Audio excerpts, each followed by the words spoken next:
Pernah lihat orang ngantar jenazah? Pernah? Pernah? Bukan pernah, sering. Maka de Nabi tak telu tu mantara koliki burue. 3 yang ngantar kamu ke kubur. Tapi 2 yang kembali, 1 yang setia menemanimu. Yang pertama harta. Keluar semua harta ngantar. Mobil, motor, keluar semua. Begitu masuk kubur, ada harta yang masuk? Ada harta yang masuk? Ada kain kafan. Tidak ada orang mentang-mentang kaya kasih masuk handphone, kasih masuk kipas angin. Tidak, kaos kaki saja orang Islam tidak boleh kau pakai. Yang kedua mengantar kita apa? Keluarga. Keluar semua teman-teman, keluarga kita, sahabat kita pergi mengantar ke kubur. Tapi begitu masuk di kubur, ada yang mau temani? Ada yang mau temani? Tidak. Meskipun bapak kalau meninggal istrinya, meskipun sayang sama istri, mau masuk di kubur. Nabi bilang, kemanapun kau pergi, aku akan mengikutimu. Gunung kan kudaki, lautan ku seberangi, masjid kau lewati. Masuk di kubur, ada yang mau temani? Tidak. Yang ketiga kata Nabi, yang mengantarmu amal. Inilah yang akan mengikutimu kemanapun kau pergi. Masuk di kubur, dia akan masuk. 2 jenis amal. Amal kebaikan, amal keburukan. Masuk. Taman iki buru ditimbun. Pak, ada perantau di sini? Ada dari Sulawesi? Coba angkat tangan. Oh, banyak-banyak. Ada dari Jawa? Banyak. Ada orang Banjar? Bubuhan Banjar, Jar. Banyak betul. Kampungnya. Bapak orang Bugis datang merantau ke Batu Licin. Ternyata di Batu Licin tidak sesuai harapan. Masih ada pilihan? Masih ada? Ada. Pulang lagi Pak. Lewat Batu Licin turun di Parepare. Dari Jawa merantau ke Batu Licin. Sampai Batu Licin kada nyaman. Bulik lagi pian. Pergi di Jawa. Iya toh? Cocoi. Tapi demi Allah. Kota mana ki burue. Masuk kalian kubur. Senang tidak senang. Tinggal kau di situ. Gak boleh kau lagi keluar. Kalau kau kati. Keluar kau dari kuburmu. Kau dikubur sore. Keluar kau besok pagi. Lari semua orang Batu Licin. Nah kalau masuk kubur. Tidak bisa makin ngapa-ngapain. Petumanan ya malakmu kata Nabi. Putus semua amal-amalmu. Kecuali 3 hal. Haji almarhum Haji Andi Arsad. Dengan istri. Ada mi dikubur? Almarhum Abdul Latif bin Siapo. Bapaknya Ustadz. Ada mi dikubur? Soeharto. Habibie. Gus Dur. Soekarno. Ada mi dikubur? Mbah Surip. Tak gendong. Kemana-mana. Dek nagaga. Hilang semua. Maka putus semua orang sudah dalam kubur. Yang bisa menolongmu kata Nabi. Telu mani. Tinggal 3 perkara yang bisa menolongmu kalau kau sudah masuk kubur. Apa gerangan yang menolong? 1 kata Nabi. Anak yang soleh dan soleha. Bukan anak anggota DPR. Bukan anak kontraktor. Bukan anak profesor. Bukan anak tentara polisi. Bukan. Tapi apa? Soleh dan soleha. Menjadi soleh dan soleha tidak harus tinggi sekolah. Menjadi soleh dan soleha tidak harus kaya. Menjadi soleh dan soleha tidak jadi pejabat dulu. Tidak. Biar tidak ada sekolahmu kau bisa jadi soleh dan soleha. Biar kau miskin boleh kau jadi soleh dan soleha. Dan itu gampang. Mau jadi anggota DPR? Wane piro. Mau jadi bupati? Lebih mahal lagi tipu kiri kanan. Mau jadi pengusaha batu bara? Siaga duitmu. Mau kau jadi soleh dan soleha, biar kau miskin, bisa. Mau kau jadi soleh dan soleha, biar tidak ada sekolahmu, boleh. Gampang. Nih, bapak-bapak ini di depan saya sudah muka-muka sakaratil maut. Mana-mana dia. Kira-kira kalau bapak mati, siapa doakan kau? Siapa? Istrimu. Kalau dia masih muda, kawin lagi. Ibu-ibu, kalau meninggal, siapa doakan? Suami.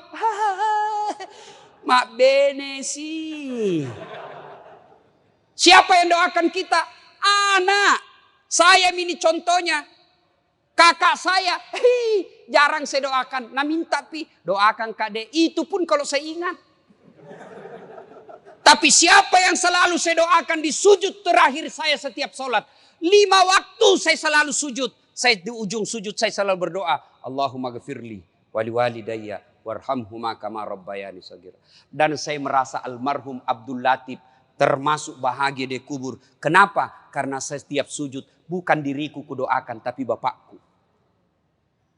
Namobi bapakku bukan kontraktor. Meskipun bapak saya tidak tahu bahasa Indonesia, meskipun bapak saya tidak ada sekolahnya, tapi insya Allah bahagia di kubur karena anaknya selalu doakan.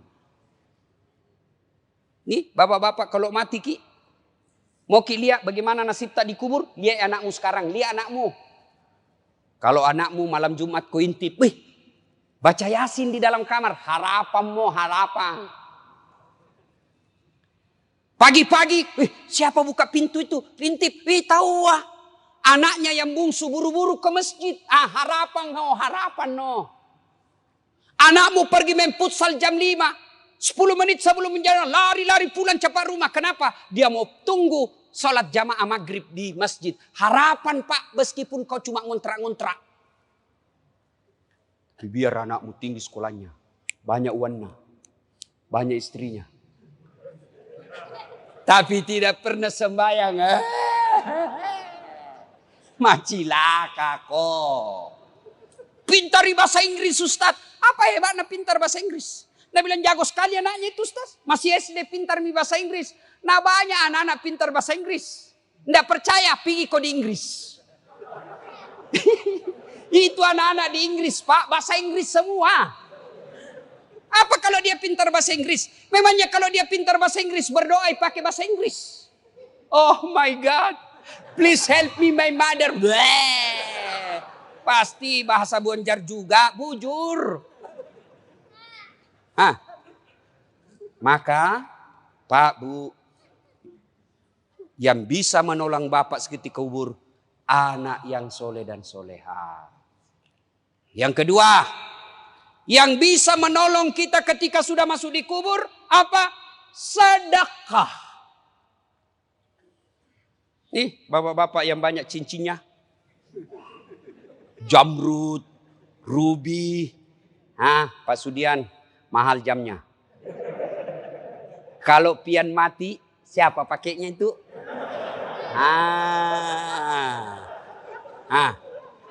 Untung tidak ada ibu-ibu di sini.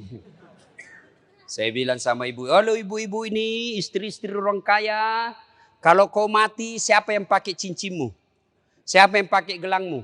Siapa yang pakai kalungmu? Siapa yang pakai antingmu? Siapa yang pakai berlian dan emasmu? Dia teriak, anakku Ustaz, pret. Bukan anakmu yang pakai, siapa? Istri kedua. Karena suamimu pasti kawin lagi. Dia dengar istriku, mamanya cek. Dah dengar ini ceramahku, nah lihat di YouTube. Pulang nah panggil Kak Ustaz. Jadi nanti kalau mati Kak, mau kawin lagi. Saya bilang sini kau sayang. Saya kasih tahu kau baik-baik sayangku. Jangankan kau mati, masih hidup kau saja. Nah saya selalu berpikir kawin lagi. Apalagi kau mati no way. Tidak. Maka bapak-bapak, jangan kau berharap nanti anakmu yang sedekah. Jangan. Lebih baik kau sedekah memang nih sekarang. Di Sulawesi Selatan, mohon maaf kalau ada keluarganya di sini. Ada yang namanya Haji Andi Sose. Ketua Legiun Veteran, sudah arwah sekarang. Beliau kalau saya tidak salah 99 tahun meninggal atau lebih 100 tahun. Tidak pernah kita dengar sakit. Tidak pernah dihina orang. Tidak pernah kita dengar cerita jelek.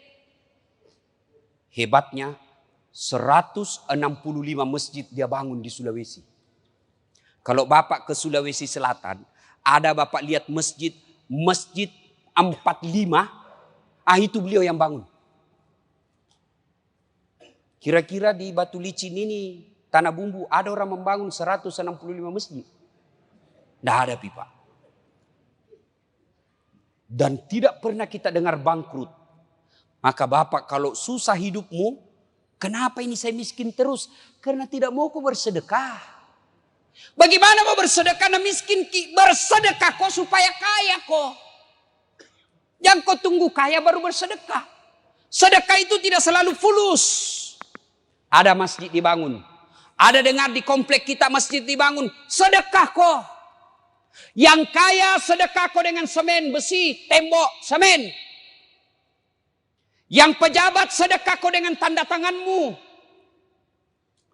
Yang tidak punya jabatan, yang tidak punya uang, sedekah kau dengan tenagamu, pergi kau angkat semen. Saya tidak kaya, tidak pejabat, tidak kuat Ustaz, tapi saya mahasiswa, sedekah kau dengan otakmu. Pikir bagaimana supaya ini, pikir ini. Ustaz, saya pandai menggambar, nanti saya gambarkan. Saya pandai ada ketik komputerku, saya ketik undangannya. Itu sedekahmu. Saya bukan pejabat, saya bukan orang kaya, saya bukan mahasiswa, saya tidak punya tenaga kerja keras. Apa sedekahmu? Diam kau. Yang kau banyak bicaramu. Ada juga itu tidak pernah datang berjamaah, tidak pernah nyumbang, tidak pernah ikut rapat. Mak kau bawa nolah cilaka. Ya mega bicara. Sedekahlah Pak. Bapak-bapak ini terutama kita yang sudah tua. Sedekah Pak. Demi Allah kalau Bapak sudah masuk kubur. Menantinya bukan 1 tahun kau dikubur. Bukan 100 tahun kau dikubur. Tidak balik-balik mako. Mondronok kau tu. Dena gagamu lisu. Sedekah Pak. Ada orang tidak mau sedekah pada luannya banyak. Apa nak pikir? Anakku kasihan. Bagaimana nanti? Anakmu lentongi rezekinya. Enak sekali tuh anak. Dikasih sekolah. Dikasih menikah. Dibelikan rumah. Lahir cucunya kita lagi akekai. Dibelikan lagi mobil cucu. Dikasih sekolah lagi cucunya. Iya kalau nak ingat kok. Kalau mati kok. Anak lentongi rezekinya. Yang penting anak kasih sekolah. Sudah kasih sekolah, ada rezekimu, kasih modal kerja. Ya mau kau urusi rumahnya, biar ton dia urus. Enak sekali dia jadi anak kalau semua mau diurus. Yang wajib kamu ikuti terus sampai ajalnya, nasihatnya.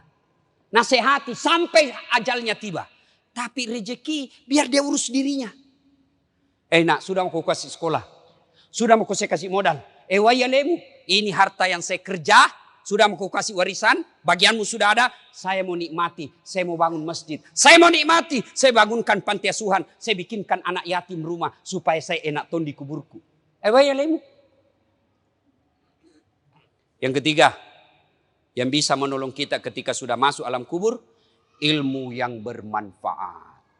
Makanya kalau dapat ceramahnya Dasat Latif, di grup-grup WhatsApp, share. Langsung sebar. Jangan kau yang sebar yang lain-lain. Dilihat dosa, tidak dilihat barang bagus. Jangan itu saja mau sebar, cilaka. Yang bagus-bagus juga kau sebar. Ibu bapak saudara-saudara sekalian, panjang kita mau sampaikan. Tapi waktu terbatas. Pegang maki ini 3. 1, anak yang soleh dan soleha. Yang kedua, sedekah. Tidak ada orang bangkrut gara-gara sedekah. Malah kalau mau bapak kaya tolak bala, sedekah. Kenapa itu anakku Ustaz susah sekali dinasihati? Tidak pernah ku sedekah. Kalau bapak bersedekah, lihat siapa dikasih. Kalau guru kita kasih, Bu Imam kita kasih, Dasat Latif kita kasih, jam mau kau kasih dasi. Tidak usah kau kasih sepatu pantopel. Kapan pindah pakai?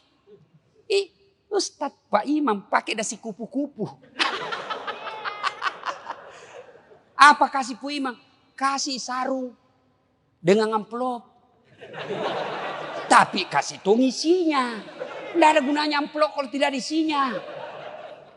Ayo, anak sekolah yang mau kau kasih sarung. Lebih utama, kasih bayarkan SPP-nya. Itu lebih manfaat. Kasih yang bermanfaat. Sedekah. Kemudian yang ketiga, ilmu yang bermanfaat. Bapak dalam grup WhatsApp punya 10 grup. Sebarkan 10. 10 grup itu masing-masing anggotanya 100, 1000. 1000 Bapak sebarkan dakwah-dakwah. Masa tidak ada yang ngamalkan? Kalau ada yang ngamalkan, selama dakwah itu diamalkan, maka yang menyebarkan dapat pahala. Ustadznya dapat pahala, yang menyebarkan juga dapat pahala. Tapi sebaliknya kalau Bapak selalu sebarkan berita-berita bohong, seperti hoax soal vaksin. Vaksin ada chip, ada besinya. Komunis. Siapa ajar kok? Bilang ada besinya di sini Ustaz. Kamati semua itu tentara sama polisi kalau itu vaksin jelek. Mana ada polisi sama tentara belum divaksin? Tanya itu polisi ada di sana. Tanya Mi. Tanya. Sudah divaksin toh? Ya mau kau vaksin tidak terima gajimu. Itu. Kalau vaksin ini jelek Pak, pasti tentara sama polisi sama pegawai negeri mati semua Mi. Sudah semua divaksin. Saya sudah divaksin. Alhamdulillah sehat walafiat. Tapi Bapak yang sebarkan berita-berita bohong soal vaksin. Selama berita itu beredar, selama itu Bapak edarkan kebohongan, dapat dosa. Meskipun Bapak sudah mati dikubur, dapat kok dosa. Daripada sebarkan berita bohong, mending sebarkan berita kebaikan. Terima kasih, lebih dan kurangnya mohon dimaafkan. Mari kita kirimkan suratul Fatihah kepada Rasulullah Muhammad SAW. Khasiat dan keutamannya kita ikhlaskan kepada almarhumah Hajjah Wardatul Wartia binti Haji Abdul Somad dan arwah Haji Andi Arsad Peta Tahang. Al-Fatihah.